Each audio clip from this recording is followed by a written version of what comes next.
Hello friends, বিকে কে মাতারা garden চ্যানেলে সবাইকে স্বাগত জানাই। আমি কবিতা। আজকে নিয়ে চলে আসলাম এই রসুন লতা ফুল গাছ নিয়ে। এটা ইংরাজিতে একে গার্লিক ভাইন বলে।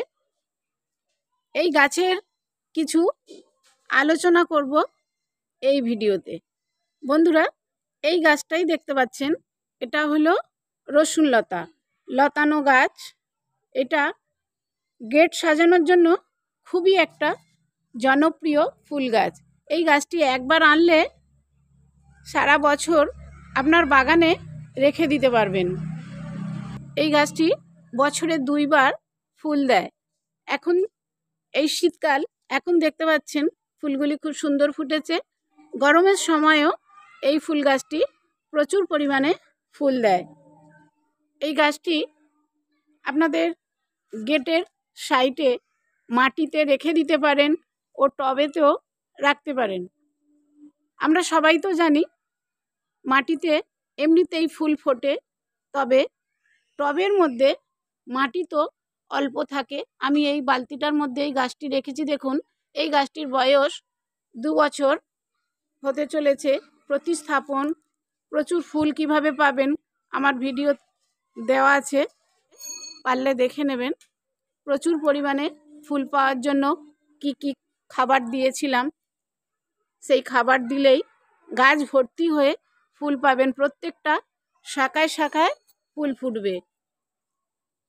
এই গাছটিতেও অনেকগুলোই প্রতিটা শাখায় ফুল ফুটেছিল, তবে ফুলগুলি ঝরে গেছে। আমি কয়েকদিন পর ভিডিও করছি। এইভাবে ডগাটা না কেটে দিলে তাহলে কিন্তু লতিয়ে আপনার গেট ভর্তি হয়ে যাবে। এই গাছটি বর্ষার শেষে আমি খাবারগুলি দিয়েছিলাম। প্রতিটা গাছে যেভাবে আমি খাবার দিয়ে থাকি, হাড় গুঁড়ো, শিংকুচি, সিউইড, ডিএপি, লাল পটাশ, ফসফেট, বাদাম খোল, আরও অনেক কিছু মিক্সড করে মাটি খুঁড়ে খাবারটি দিয়ে দিয়েছিলাম। তারপরে এত সুন্দর দেখুন এই শীতের সময় ফুল ফুটেছে। একটু খাবার তো দিতে হবে বন্ধুরা, মাটিতে না দিলেও হয়, টবেতে একটু খাবার, পুষ্টিকরমূলক খাবার দিতে হয়। এর আগে আমি শর্ট ভিডিও এই ফুলটি কিছুদিন আগে দিয়েছি। কত সুন্দর গেটে ফুলগুলি ফুটে আছে, পারলে ভিডিও দেখে নেবেন। একটু ভিডিওটি দেখে নিন। এটা গেট সাজানোর জন্য খুবই একটা সুন্দর অপরূপ ফুল গাছ। এই গাছটা আপনারা অবশ্যই নিয়ে আসবেন আপনাদের গেটে সাজিয়ে রাখার মতো। খুবই সুন্দর একটি ফুল গাছ। এই গাছটি সম্পূর্ণ রোদে রেখে দেবেন।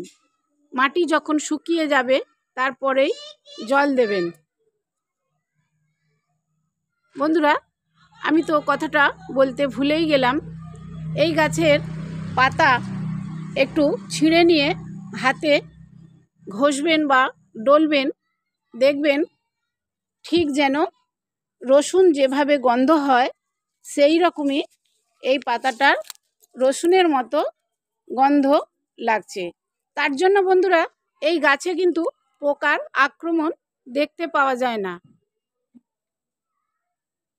কীটনাশকের প্রয়োজন হয় না। বাগানে গাছ থাকলে তো প্রতিটা গাছে আমরা কীটনাশক দিয়ে থাকি, তাই একেবারেই এই গাছে পোকার আক্রমণ হয় না। এই যে দেখতে পাচ্ছেন এই পাতাগুলো, তবে মাঝে মধ্যে এইরকম কুঁকড়ে যায়। এই পাতাগুলো ছিঁড়ে ফেলে দিতে পারেন। আর পাতা যখন শুকিয়ে যাবে পাতাগুলো একটু ছিঁড়ে ফেলে দেবেন। খুব বেশি বড় ভিডিও করলাম না, ছোট্ট করে ভিডিওটি দিলাম।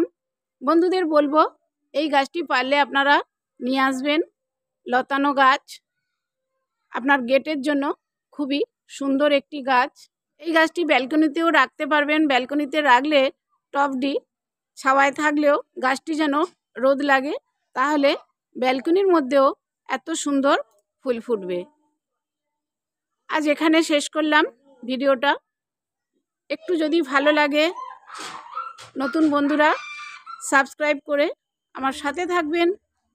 প্রত্যেক বন্ধুরা যে সমস্ত আমার প্রিয় বন্ধু আছেন সব সময় আমার ভিডিও দেখেন, সেই সব বন্ধুদের জন্য আমার অনেক ভালোবাসা রইল।